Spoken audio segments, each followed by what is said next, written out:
नमस्कार, मैं गोपाल कृष्ण पुरोहित, सहायक आचार्य, राजकीय स्नातकोत्तर विधि महाविद्यालय भीलवाड़ा, ई व्याख्यान की इस सीरीज में आपका एक बार पुनः स्वागत करता हूं। हम जिस विषय पे चर्चा करेंगे वो है भारत का संविधान या भारत की संवैधानिक विधि। तो आज का हमारा विषय है, टॉपिक है मौलिक अधिकारों से संबंधित।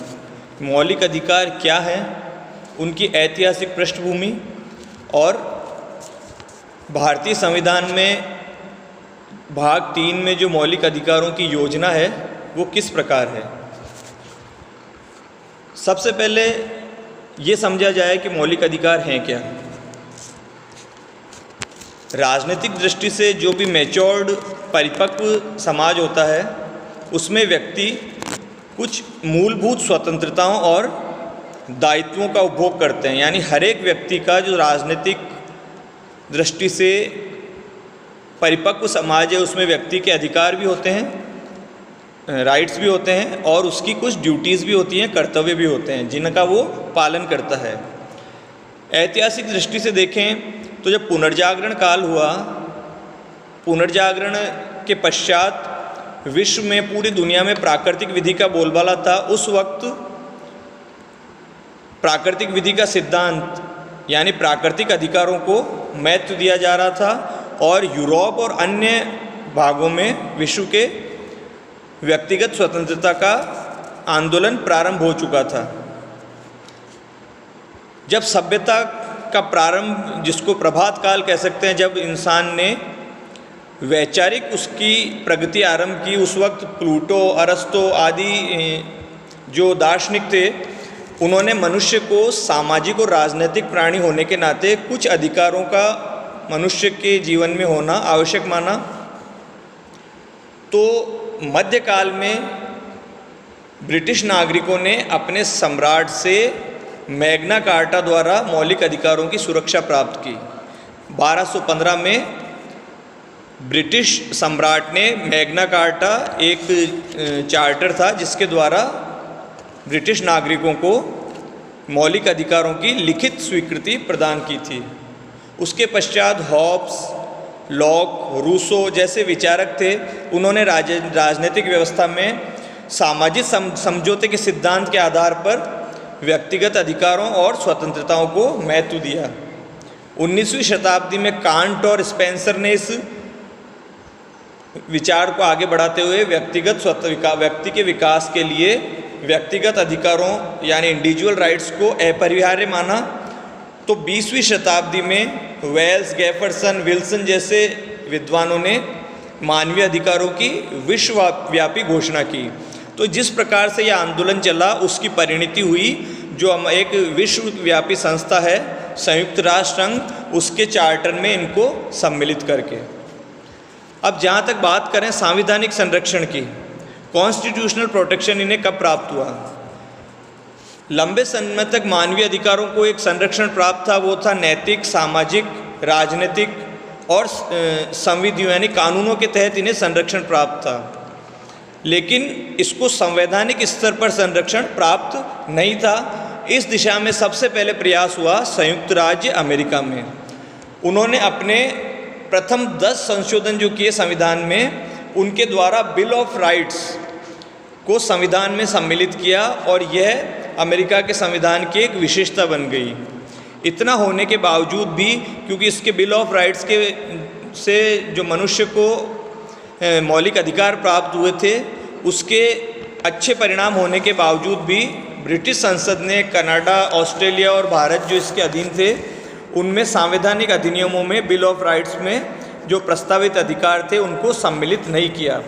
परंतु जैसा जैसे वक्त बदलता गया, बदलते राजनीतिक और सामाजिक ऐतिहासिक परिवेश में हमारे संविधान ने स्वतंत्रता के पश्चात अमेरिकी संविधान की इस व्यवस्था को, इस विशेषता को अपनाया। लेकिन भारत में और अमेरिका के संविधान में जो मूल अधिकार से संबंध हम बात करें, नज़र डालें उन पे, तो एक इनमें कुछ अंतर है। अमेरिकी जो संविधान में मूल अधिकार हैं वो निरंकुश है, एब्सोल्यूट है, और न्यायालय द्वारा उन्हें किसी भी मात्रा तक सीमित कर दिया जा सकता है। यानी ये न्यायालय के विवेक के ऊपर है कि वो उस पर कितनी सीमा लगाएं, कि इन निरंकुश अधिकारों पर कितना प्रतिबंध हो, जबकि हमारे संविधान में इन अधिकारों के न्यायोचित उपयोग के लिए न्यायालय द्वारा प्रतिबंध संविधान में ही उल्लेखित कर दिए गए हैं। तो इस प्रकार अमेरिकी संविधान में मूल अधिकार निरंकुश है और ये न्यायालय के विवेक पर निर्भर करता है कि वो उन अधिकारों पर किस सीमा तक प्रतिबंध लगाए, जबकि हमारे देश में जो संविधान है उसमें संविधान के द्वारा ही न्यायोचित प्रतिबंध इन मूल अधिकारों पर लगाया जाना संविधान में ही उल्लेखित कर दिया गया है। और हमारे संविधान के मूल अधिकारों के भाग में ही एक संवैधानिक उपचार का अधिकार, राइट टू कॉन्स्टिट्यूशनल रेमेडीज़ नाम से एक उपबंध जोड़े गए हैं, अनुच्छेद 32, जो स्वयं में एक मौलिक अधिकार है। ये तो बात हुई मौलिक अधिकार जो होते हैं उनकी ऐतिहासिक पृष्ठभूमि की। अब एक प्रश्न उठता है कि मौलिक अधिकार क्या है? What are fundamental rights? हमारे संविधान को 22 भागों में, मूल संविधान को 22 भागों में विभाजित किया गया था। संविधान का भाग 3 जो है वो मूल अधिकारों से संबंधित है, यानी भाग 3 में मूल अधिकारों के बारे में विस्तृत उल्लेख किया गया है। भाग 3 के अनुच्छेद 12 से लेकर अनुच्छेद 35 तक संविधान में मूल अधिकारों का उल्लेख किया गया है, लेकिन इस पूरे भाग 3 में या इसके किसी भी अनुच्छेद में मौलिक अधिकार की कोई परिभाषा नहीं दी गई है। ऐतिहासिक पृष्ठभूमि को देखें तो मौलिक अधिकार प्राकृतिक अधिकार यानी नेचुरल राइट्स कहे जा सकते हैं, जो व्यक्ति को जन्म से प्राप्त होते हैं। इसकी एक परिभाषा देखें जो संविधान में नहीं दी गई है, लेकिन एक हम इसको किस तरह से परिभाषित करें तो मूल अधिकार वास्तव में सारभूत अधिकार हैं, ऐसे सारभूत अधिकार हैं जो व्यक्ति के पूर्ण और स्वतंत्र विकास के लिए आवश्यक है, यानी fullest and freest development of a person जो आवश्यक है अधिकार, वो मूल अधिकार कहलाते हैं। ये उसके सर्वांगीण विकास के लिए, मल्टी डायमेंशनल डेवलपमेंट के लिए अत्यंत आवश्यक है और जिनके अभाव में पूर्ण व्यक्तित्व का विकास नहीं हो सकता। इस प्रकार इसे एक इन शब्दों में भी कहा जा सकता है, अन्य शब्दों में, कि मूल अधिकार वे अधिकार हैं जो एक व्यक्ति को व्यक्ति होने के नाते अति आवश्यक है और व्यक्ति होने के नाते उसे प्राप्त हैं।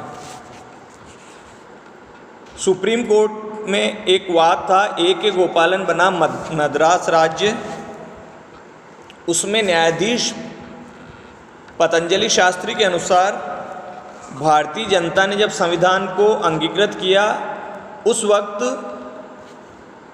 व्यवस्थापिका, न्यायपालिका और कार्यपालिका को उनसे संबंधित शक्तियां प्रदान की और कुछ शक्तियां और कुछ अधिकार अपने पास सुरक्षित रखे। वही अधिकार, वही शक्तियां मूल अधिकार कहलाती हैं,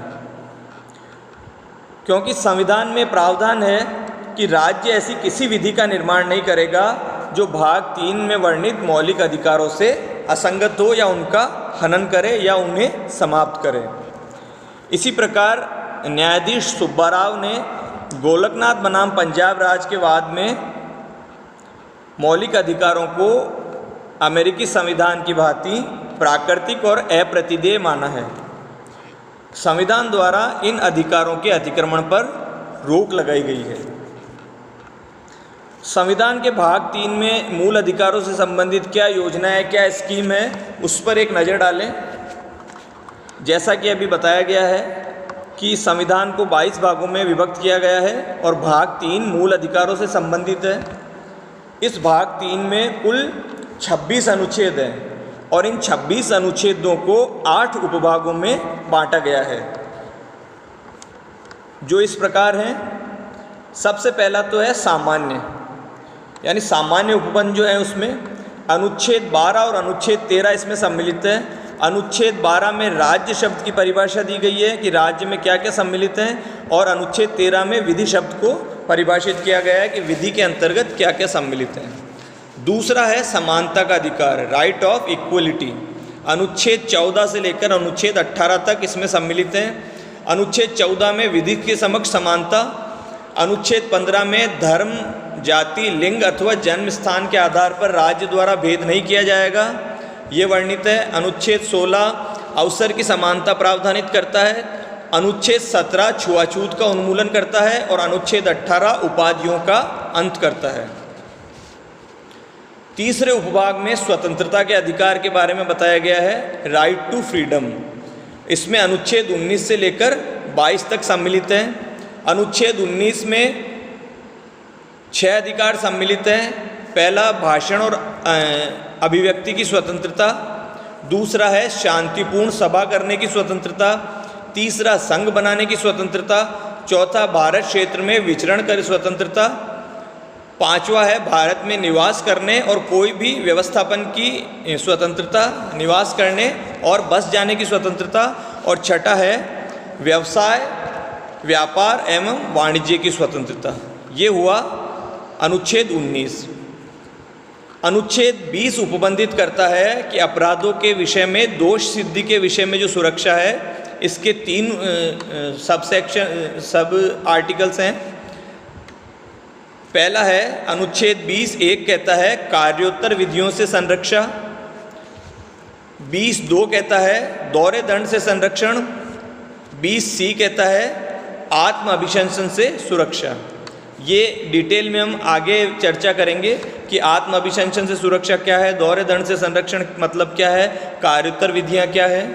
उसके बाद अनुच्छेद 21 जो बहुत महत्वपूर्ण है, वो कहता है जीवन तथा व्यक्तिगत स्वतंत्रता की सुरक्षा, और अनुच्छेद 22 में वर्णित है बंदीकरण एवं निरोध से सुरक्षा, यानी बंदीकरण एवं निरोध के विरुद्ध सुरक्षा।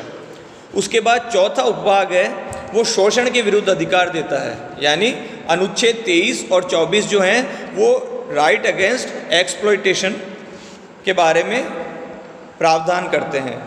इसमें अनुच्छेद 23 कहता है मनुष्य का व्यापार तथा बेगार का निषेध होना चाहिए, और अनुच्छेद 24 कहता है कि बच्चों को कारखानों तथा खानों में कार्य करने का निषेध है। पांचवा जो अनुभाग है उपभाग वो कहता है धार्मिक स्वतंत्रता का अधिकार, right to freedom of religion. इसमें अनुच्छेद 25 से लेकर 28 तक प्रावधानित हैं। अनुच्छेद 25 के अनुसार अंतःकरण तथा धर्म को मानने, स्वीकार करने और उसके प्रचार प्रसार की स्वतंत्रता वर्णित है। अनुच्छेद 26 में धार्मिक विषयों के प्रबंधन की स्वतंत्रता, अनुच्छेद 27 में किसी भी धर्म की उन्नति के लिए कर देने की स्वतंत्रता, और अनुच्छेद 28 में किसी शिक्षण संस्था में धार्मिक शिक्षा या धार्मिक संस्था की उपस्थिति की स्वतंत्रता दी गई है। उसके बाद छठा उपभाग है शिक्षा एवं संस्कृति का अधिकार, अनुच्छेद 29 और अनुच्छेद 30। अनुच्छेद 29 में प्रावधान है अल्पसंख्यकों की भाषा, लेख और संस्कृति की सुरक्षा के अधिकार का, और अनुच्छेद 30 में प्रावधान है अल्पसंख्यकों की शिक्षा संस्थाओं की स्थापना और प्रशासन की स्वतंत्रता के अधिकार का। इसके बाद एक अनुच्छेद उपभाग 7 हुआ करता था जिसमें संपत्ति का अधिकार था, अनुच्छेद 21, जिसे 44वें संविधान संशोधन द्वारा मूल अधिकार से हटाकर एक सामान्य अधिकार बना दिया गया है, इसलिए उसका वर्णन अब इसमें नहीं आता। इस प्रकार इसमें 7 अनुभाग रह गए हैं। तो 8वां और संपत्ति के अधिकार को हटा देने के बाद 7वां जो अनुभाग है उसमें है संवैधानिक उपचार का अधिकार। ये बहुत महत्वपूर्ण है, राइट टू कॉन्स्टिट्यूशनल रेमेडीज, अनुच्छेद 32 से लेकर 35 तक। तो इस प्रकार आज हमने देखा मौलिक अधिकारों का ऐतिहासिक पृष्ठभूमि और मौलिक अधिकार क्या है, और संविधान के भाग 3 में उन्हें किन आर्टिकल्स के अंतर्गत प्रावधानित किया गया है। तो मौलिक अधिकार, संक्षेप में मौलिक अधिकार वे अधिकार हैं जो व्यक्ति के सर्वांगीण विकास के लिए अत्यावश्यक है और जिनके बिना व्यक्ति के व्यक्तित्व का पूर्ण विकास नहीं हो सकता। और वो मौलिक अधिकार मनुष्य को इसलिए प्रदान किए गए हैं क्योंकि वो एक मनुष्य है। आज के लिए इतना ही, धन्यवाद, जय हिंद।